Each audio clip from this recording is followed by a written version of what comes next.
You ever meet a man who just found themselves in the red pill? He's usually pissed off, bitter, paranoid. Feels like he just woke up in the middle of a battlefield that he didn't even know he was drafted into the war. Red pill rage was so deep, like at the peak of this like phase, I was like, what? Hell no. Dude, I literally said, I hate women. I used to hate women. Yep, you heard that right. I used to hate women. Why did my girlfriend cheat on me? I came across a movement called the Red Pill, right? Essentially, this was the answer to all my problems and all my questions. It's in women's nature to cheat on them, is what the Red Pill says, right?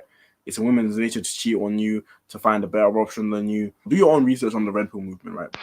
The Red Pill made me hate women. Just like many of you guys, I was conditioned as a blue pill kind of guy. Because for the very first time, he's hearing the truth, the ugly truth, that women ain't sugar and spice and everything nice, that her loyalty ain't promised, that her love comes with conditions, that hypergamy is real, and that nice guys really do finish last. I get it. That shit hurts. It hits you in the soul, especially if you grew up on fairy tales or Disney dreams or sermons that told you all you had to do was just be a good guy and she'll love you forever. Now you're hearing that female nature is cold, calculated, strategic. Welcome to the Red Pill Rage.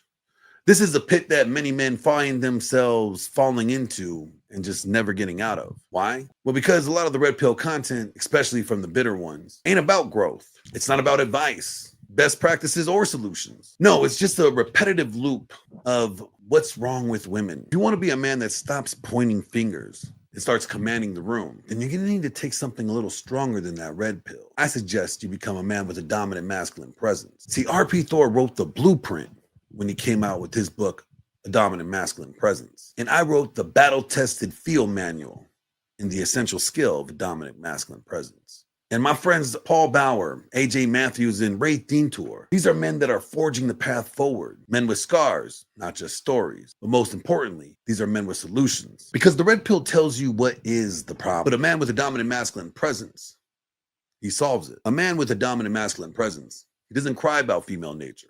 He calibrates to it. He doesn't demand submission. He inspires it. He doesn't retreat. He leads.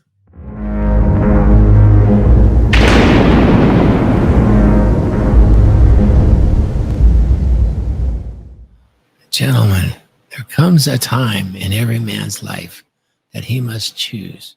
Will I remain a casualty of my emotions? Or will I rise as the commander of my presence? Too many men stumble across the red pill and get stuck these days. The truth, but they don't grow from it. They get angry. They rage. They point fingers at female nature and cry betrayal.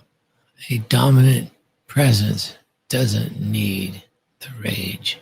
The truth has a fuel, an excuse, a fire that burns about purpose.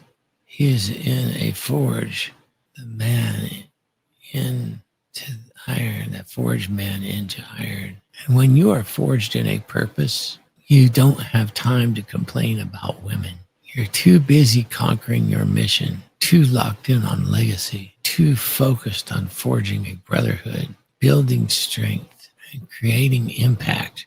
That's what a man with a presence does. He doesn't flinch. He doesn't fold. He stands.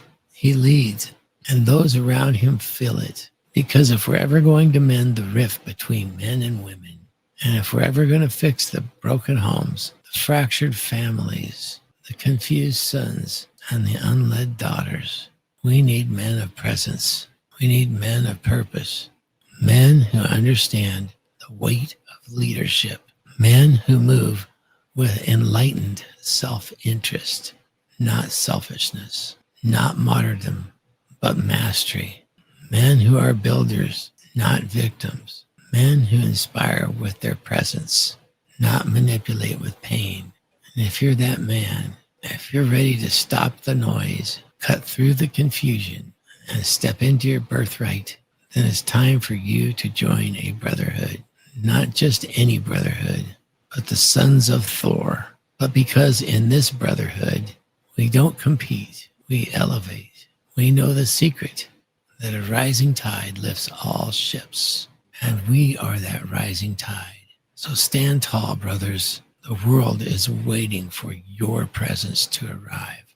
Let them feel it and join the sons of Thor.